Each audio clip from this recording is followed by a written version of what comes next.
Okay, everyone, let's get started.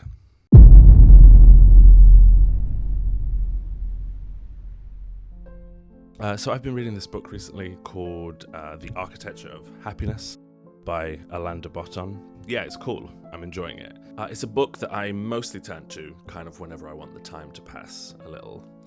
It's written really nicely, and so fortunately, whenever I do come to read it, time does pass. There's some interesting parts in the book, particularly quite early on, that muse on, I guess, the nature of beauty and the importance of beauty, in particular when those experiencing it have at some point in their life dealt with great pain. For instance, there's this passage where the author, he writes that we may need to have made an indelible mark on our lives, to have married the wrong person, pursued an unfulfilling career into middle age, or lost a loved one before architecture can have any perceptible impact on us. For when we speak of being moved by a building, we allude to a bittersweet feeling of contrast between the noble qualities written into a structure and the sadder, wider reality within which we know them to exist. A lump rises in our throat at the sight of beauty, from an implicit knowledge that the happiness it hints at is the exception. The author goes on to talk about the German theologian Paul Tillich, who explained in his own memoirs that despite the best efforts of his parents and teachers, that art had always left him somewhat cold and vacant, and that it wasn't until he went and left for World War I and witnessed the horrors that he could then stand with tears in his eyes upon seeing Sandro Botticelli's Madonna and Child with 8 Angels. He described the feeling as one of revelatory ecstasy. And actually, Alain reflects on Paul's memoirs here. He says that it is in dialogue with pain that many beautiful things acquire their value. Acquaintance with grief turns out to be one of the more unusual prerequisites of architectural appreciation. We might, quite aside from all other requirements, need to be a little sad before buildings can properly touch us.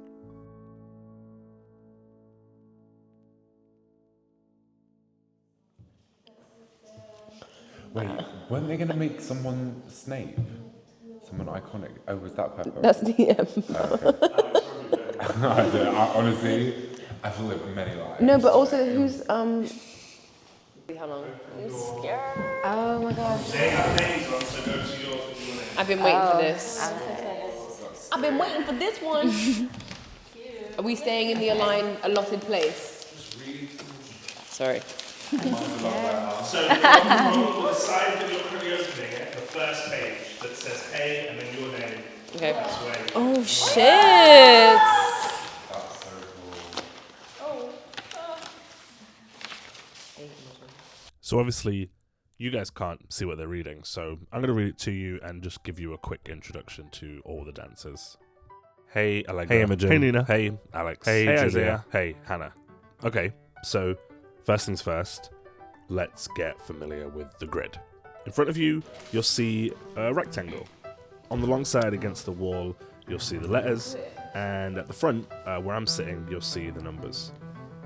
And before we get started, just so you can kind of get used to the grid, will you please go and stand in box B6, 2, G1, 5, H6, C3, E4. Stop it. Knight to E4. Yeah. So to continue, the next page is your key. The different icons and instructions within that key will correspond to a set of orders for every count of your journey through this task. Take a second to study your key and your journey, talk to one another if you need the help.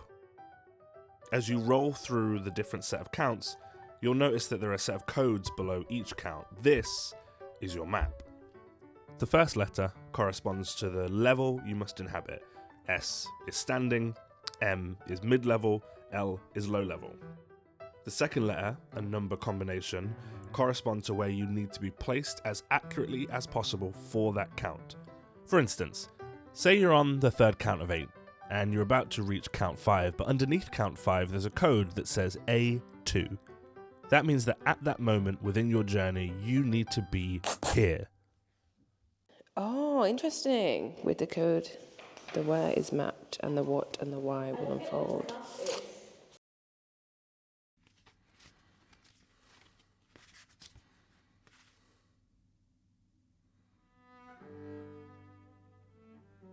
It seems that at first, and for quite a while, a beautiful building was synonymous with that of a style described as classicism, or a classical building.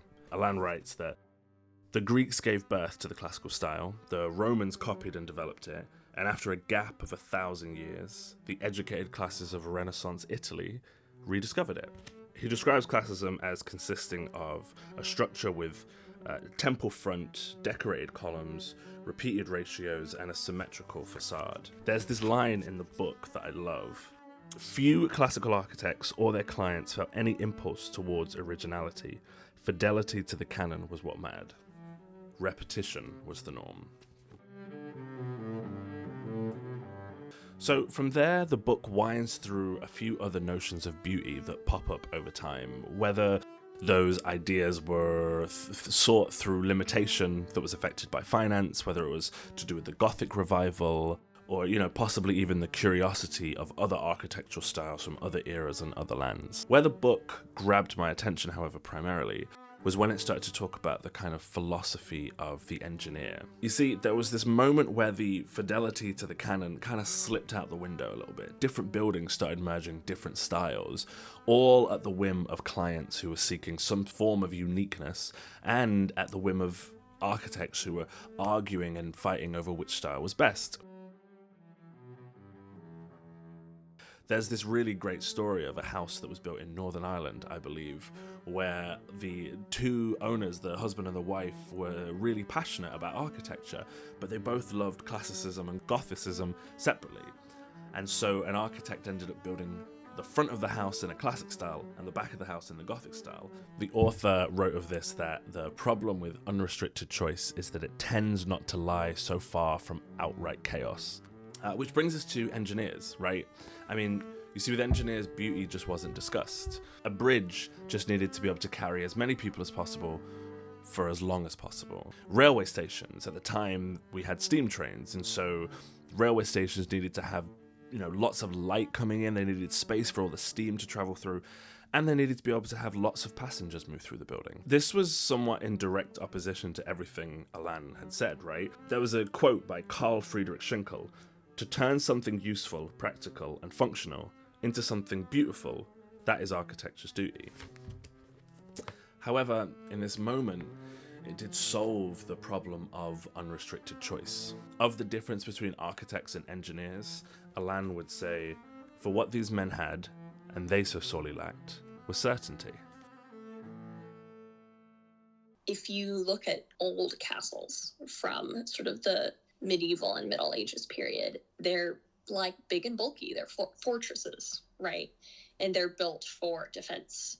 And then I can't tell you exactly around which decade, but I want to say sometime around maybe the 16th century, battles start taking places on battlefields. And so instead of sieging each other's castles and villages and cities, battles start to happen elsewhere. And so then you can start building a building and building a castle, building a big fancy house that's not about protection, but that's about comfort. And so that's when you start to get windows that appear that are big and bright. That is my good friend, Emily Chung. Emily is a PhD candidate at Cambridge University, looking at urbanization and social cohesion of Victorian-era Manchester. And her research explores power through the lens of policy and space and culture. And whenever me and Emily talk, and we talk a lot about my work, about her work, about all work, I always find that we end up stumbling on the sort of nature of unintended consequences. I remember I wrote a paper on this in undergrad, about a social housing complex, what I think you guys would call estates, council estate, outside of St. Louis that was built after World War II. In the 1950s, new public housing became a top priority. The biggest project of all was Pruitt Igoe on the north side, 33 buildings, each 11 stories tall, segregated by race. When the buildings were integrated, most of the whites moved out. The first couple of years of Pruitt Igoe, it seems like a dream. You have all of these families that were living in decrepit housing in the city center who are suddenly given a new apartment, and there's so many families, it feels safe. But they have these weird rules about who can live there. Mom, the social worker's here. Oh, shit. So this is a scene from the movie Claudine, which touches on some of these weird rules that Emily just mentioned. One of these weird rules had to do with something called the ADC, which was the Aid to Dependent Children. There were certain stipulations that women had to follow if they were receiving this fund. One of them was called the Man in the House Rules, which was a regulation that prohibited women from living with men. Black women in Pruitt Igoe were not allowed to have men in their apartments and receive the fund due to their perceived reproductive irresponsibility. And so, by 1959, women headed the majority of the households in Pruitt Igoe. Furthermore, there were these really weird periodic visits from welfare officers who would check on the standards of cleanliness and that the walls were always painted white. Certain women remember how the welfare officer would restrict the type of food and material items their mothers purchased, along with the type of employment their mums were able to secure. So what happens is you get all of these lower working class Black families who move in, but most of them are single mothers with children. And over a couple of years, the complex really begins to suffer. They had made all of these big funding decisions for building the complex, but they hadn't allocated any subsidies or nearly enough funding for the maintenance of the building. And so, within even just 5 years, things start to fall apart and they're dirty all the time. And so the quality of the housing very rapidly declines. And because it's dirty, it starts to get a reputation. With that reputation, things start to happen. And you have all of these young kids who are growing up without their dads. Their moms are overworked because they're trying to support their families. Myth becomes reality and it becomes really unsafe. Eventually, the police start refusing to show up because they're scared to come. It becomes sort of this complex that's known for having all kinds of criminal activity. All of these young kids basically becomes a pipeline back into the incarceration system. And it sort of starts perpetuating these really unhealthy cycles of living in an environment. And eventually they just have to abandon it. The whole project gets shut down and people stop moving in. Everybody eventually moves out. And within, I can't remember if it was maybe 20 or 30 years, but it just gets knocked down.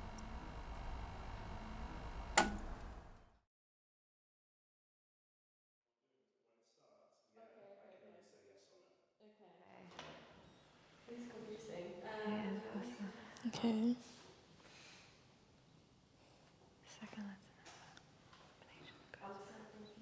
I'm really confused.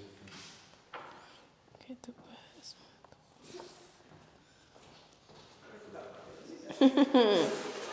Okay. One. Yeah, so I think if it's in a box, if the numbers are boxed, you repeat the previous box movements. Okay. If the numbers in a box, you repeat the previous. And then the previous box. there's like 2 pages of the journey. Can I ask a question? Yeah. Wait, what is my question? This is just 4 8s. Yeah. Okay. Perfect. Okay. That So this helps. is 1 8 2 8 3 8 4 8 of movement.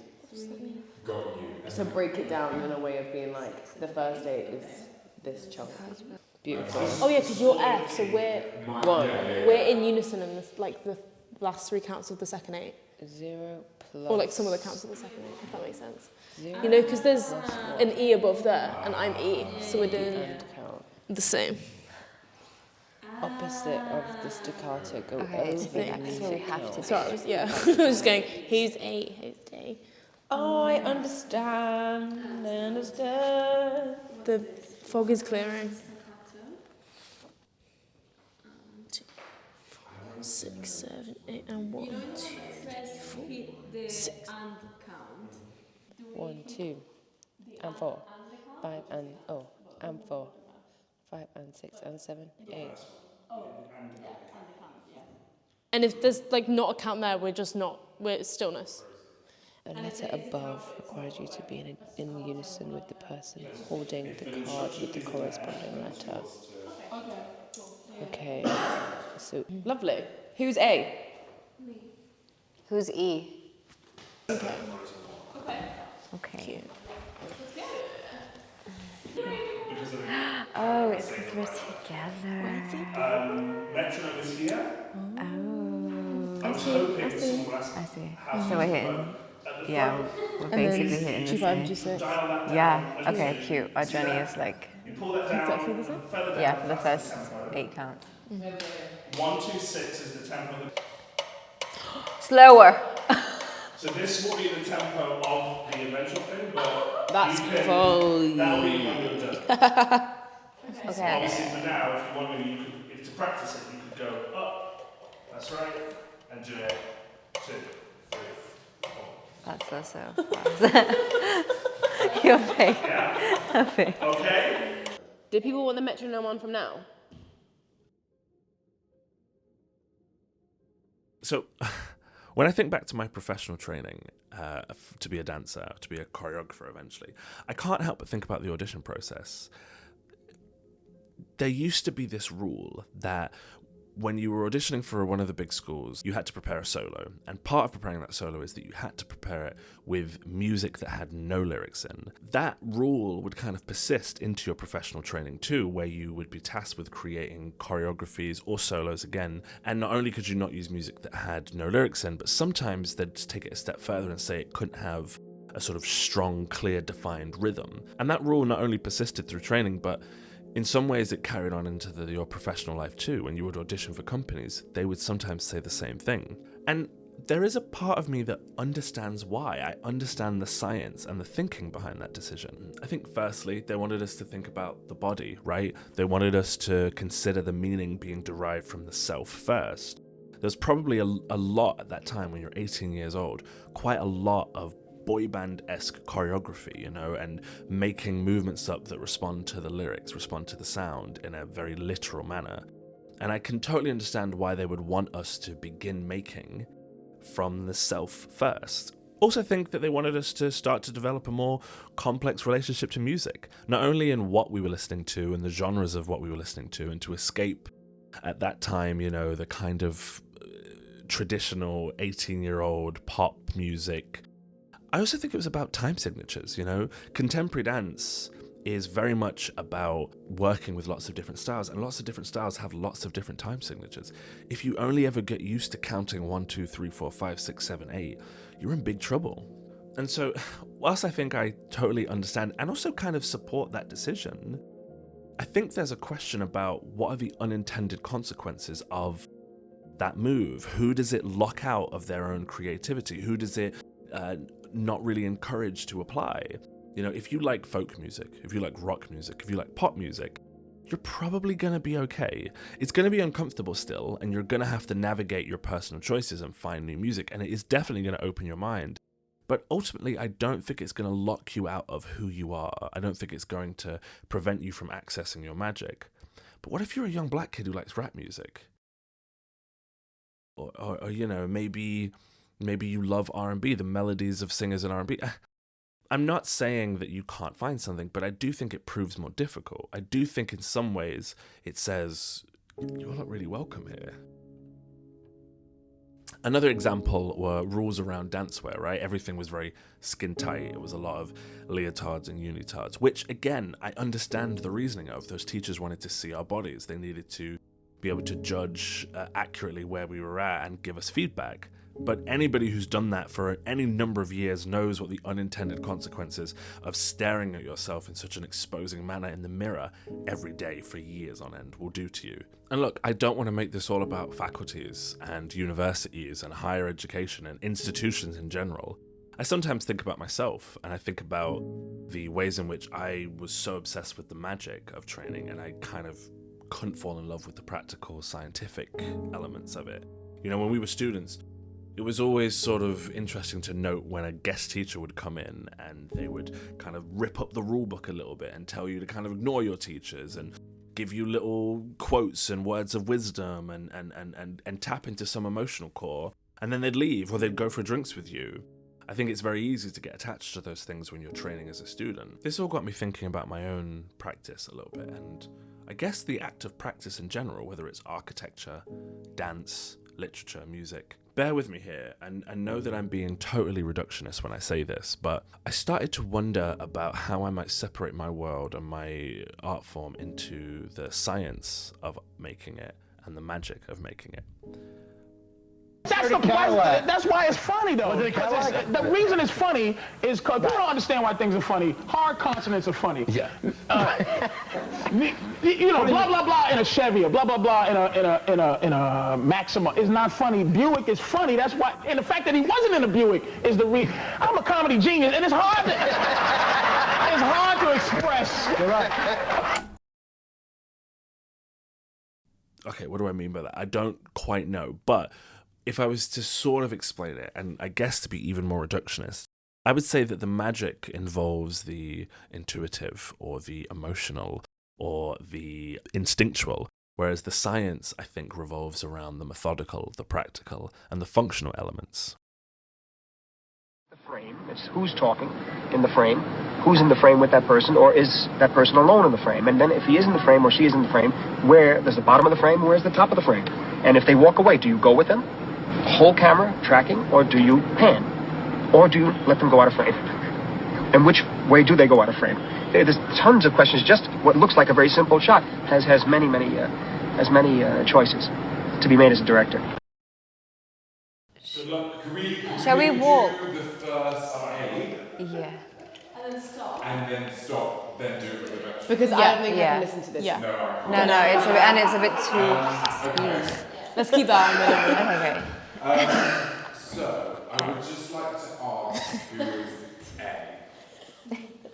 Cool, so it looks to me like we need to make a staccato 6, 7. So we hit 2, 4, 6, 7, 8. I'm hitting 8, but you're not. Oh, you're not? Ooh. I'm hitting 8. I was going 6, 7, 8. Well, I knew that 6, 7, 8. 6, 7, 8. 8. Okay. Okay, 1. Okay. 2. 1. 2. 2. Stepping in here. 2. 3. 3. 4. 5. When do you enter? I'm G5. 6. 7. 8. Am I entering the space on the 1? So I don't start there? Like if I start on the first count, am I just in the space?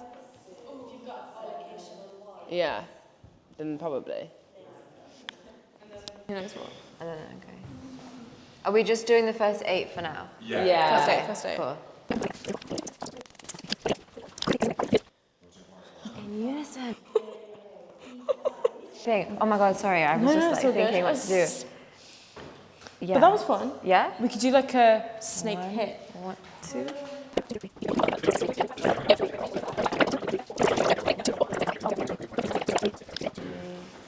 Woo! Like.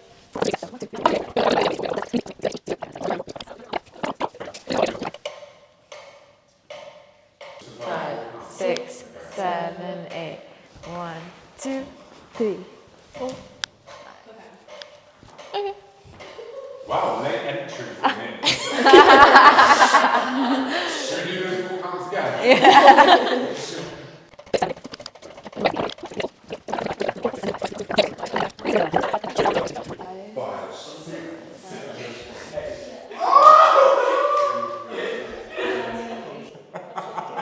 What is going on here?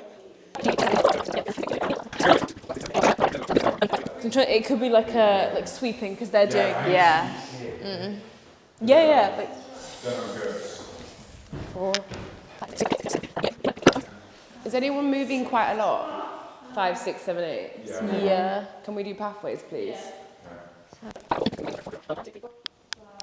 Oh yeah, Okay. So you're pulling out this way. I can go through the gap.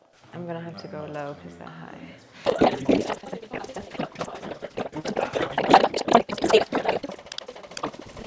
5, 6, 7, 8. Well?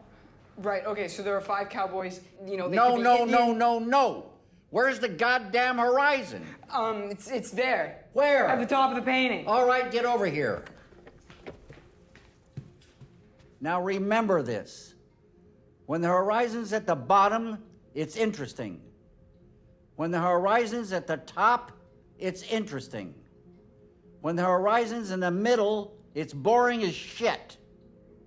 Okay, I want to double back and go backwards for a second, and I want to talk about movies. And in particular, I want to talk about Christopher Nolan. And even more particularly, I want to talk about The Prestige. Now, I do probably agree with all of the awards bodies and the Oscars that Oppenheimer is probably his strongest and his most accomplished film. And I do understand that there are people out there who have a almost religious relationship with a movie like Interstellar. And Inception certainly owned the summer of 2010, and I agree that like cinephiles will tell you that Memento is his best movie, and yeah, you know, The Dark Knight is one of the greatest superhero movies of all time, blah, blah, blah, blah, blah, blah, blah, right?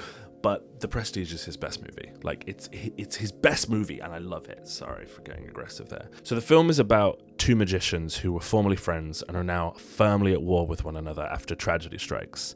It explores obsession, sacrifice, revenge, the dangers of pursuing perfection, and the cast is stacked. Christian Bale, Hugh Jackman, Michael Caine, Scarlett Johansson, Rebecca Hall, Andy Serkis, and David Bowie playing none other than an actual magic-wielding Nikolai Tesla. It's crazy. It's just a crazy movie. I want to play a bit of dialogue from Michael Caine's character Costa from the movie, but because I don't want to spoil things for people who haven't watched it, I'm going to cut out the visuals.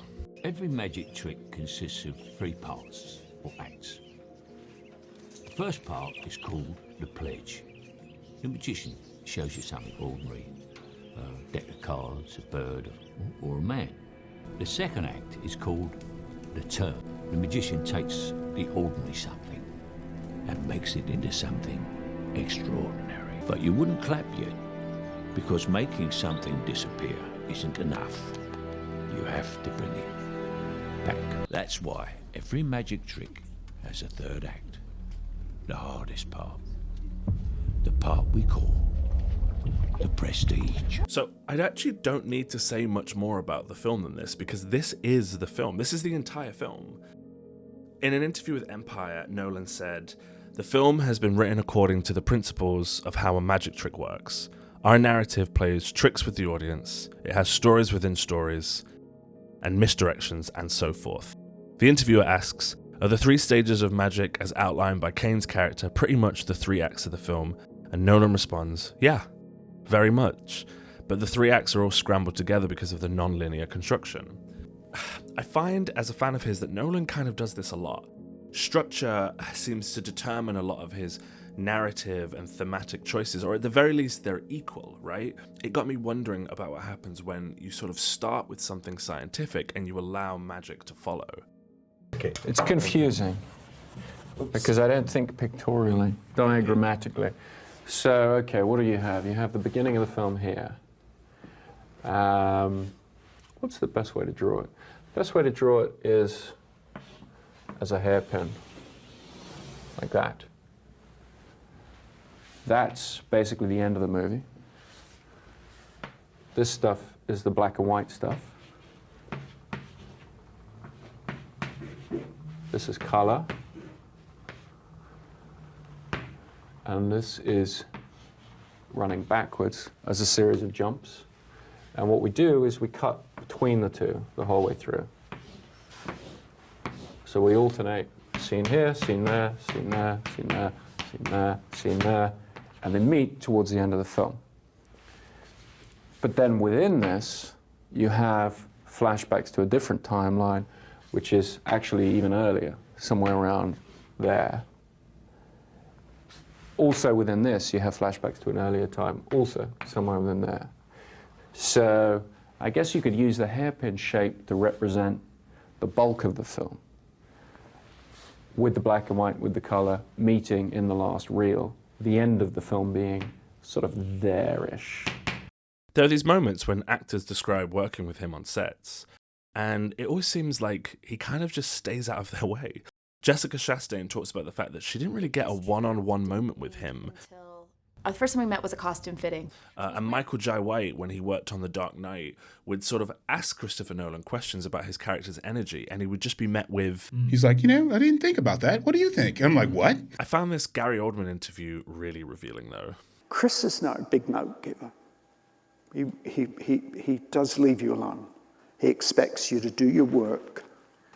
And I did a scene once in Batman, and he came up to me, and it was probably one of 2 notes he ever gave me in 7 years.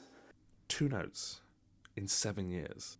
You know, when I think of a director and kind of the magic of a film set, I think of this moment where Greta Gerwig is yelling out instructions to Saoirse Ronan and Lucas Hedges. Come over and collapse a little bit closer. Collapse that way.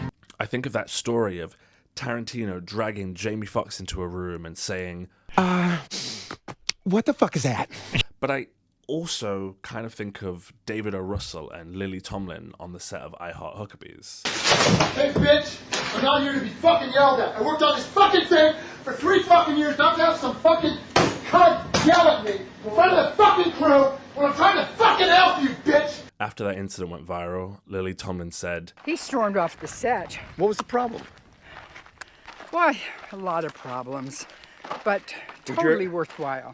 And I think that culture was kind of passed on to all of us to sort of survive through as artists, right? Like film sets, jam sessions, dance studios, they're all full of chaos and love and sex and drugs and fights and blood and sweat.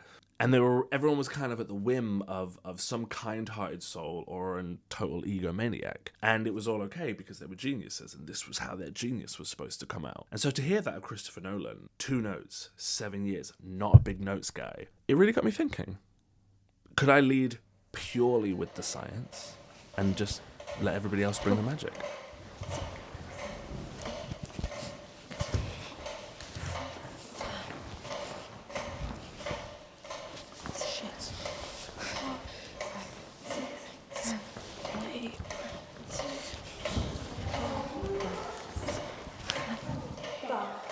It's that second 8.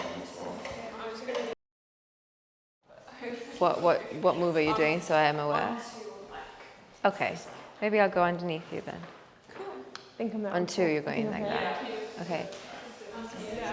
8. 1, 2, 5. And then it's 5. Okay. 5, 6. 1, 2, 3, 4, 5, 6, 7, 8. 1, 2, 3, 4, 5, 6, 7, and 8. Oh god.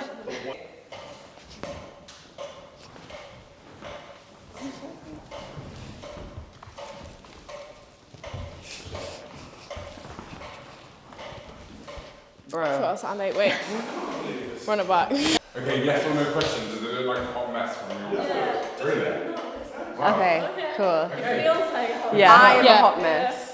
Should we just count it out and go where Yeah. we're going to be? Okay. Okay. I'm here. 5, 6, 7, 8. 1, 2, 3, and 4, 5, and 6, 7, 8. So we're like tagging, chasing each other. 5. I wonder if we can play with each other. Yeah. 4. You on and 6? I'm going 4, 6, 8. Just hitting nothing. Not even. Because I've just done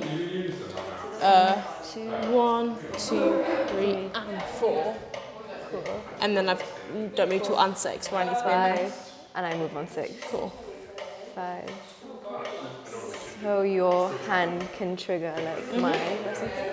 Yeah. Or whatever you want to do, like whatever move you want to do. Yeah, I'm just trying to... I can take that as a ooh trigger. Yeah. I might go this way, I think. Yeah, fine. Or actually... Yeah. Whatever you want, yeah. Yeah. And 6. And 6.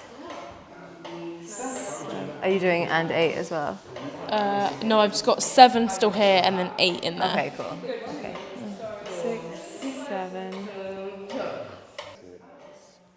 Oh, I'm also supposed to move?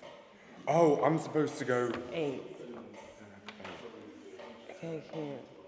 So we need to do that at the same time. Wow. 7, 8. Would we all like to do that again? Yeah, What did you say? On and 8? Yeah. Yeah.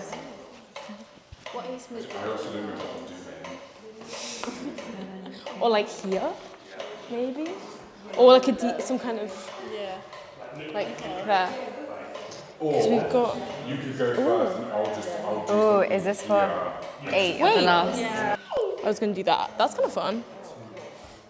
No, big fish, little fish. Oh, yeah, big fan. And 1, 2, And 4, yeah.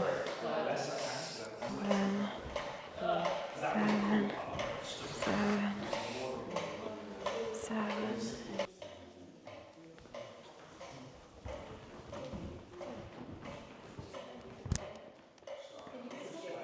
So you got 5, 6 in a box. Yes. Yeah.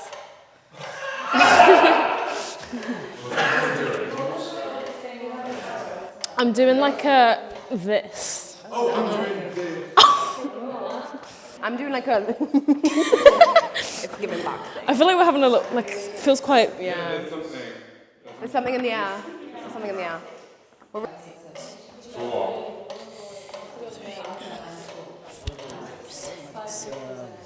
Life find it very much easier to one which, out of which to make a story. 4. And you're only concerned with making a story? It was my primary concern, which I started out with. And you took 14 years to make this story? Quite so, yes. And this was a story in... But that is partly out of the fact that I'm a meticulous sort of bloke. So that you had literally invented the world before you even wrote the Hobbit? Oh, yes, indeed. Yes. Why?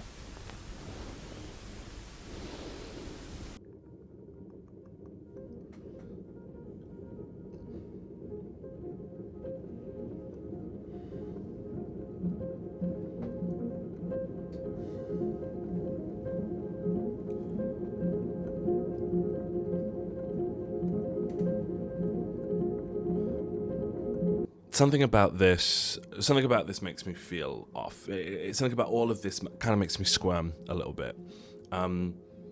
It's really hard to make art, right? It's a really difficult, vague, and it's almost always an undiscovered process to make art. It's harder still to get paid to make art.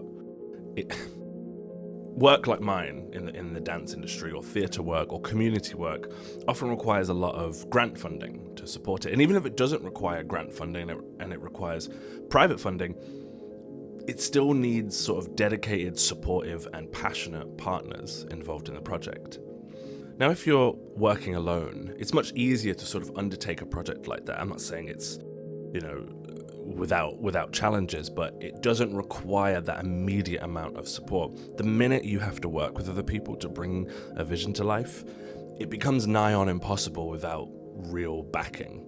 And in my experience, and I imagine in the experience of lots of other freelance artists, getting that support, getting those funds, requires you to pitch, apply, sell your work months and years before you've even had a chance to step in a studio. Forget finishing it, just to start it. And those processes often need to know a lot about what you're making, which makes sense. They're not just going to hand money away without thinking about what it is they're handing money towards. But further still, a lot of those processes need to know things like, what's the identity of what you're making? Who is it for? Maybe even what are its politics? Maybe what is it attempting to say about life, about the human experience? What is it going to look like? And I guess ultimately, this doesn't leave a lot of space to not know, to shrug your shoulders, or to have no reason, or to discover the reason as you make it, or to discover it as it's shown.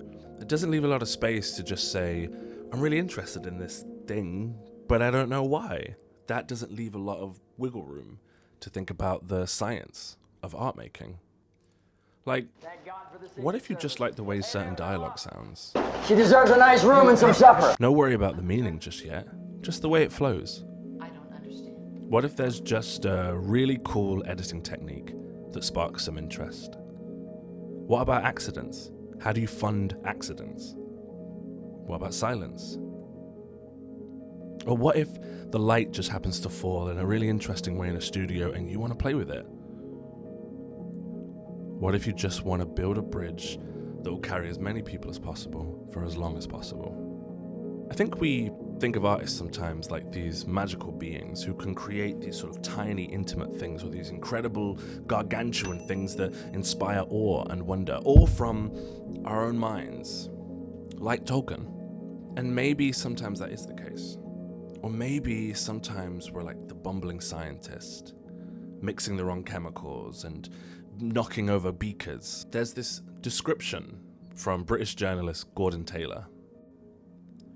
The popular picture of the scientist is of a man who is visited by a flash of insight and cries in effect, "Eureka!" Or, more modestly, as someone who notices something others have ignored and mutters, "That's odd. Why did it do that?"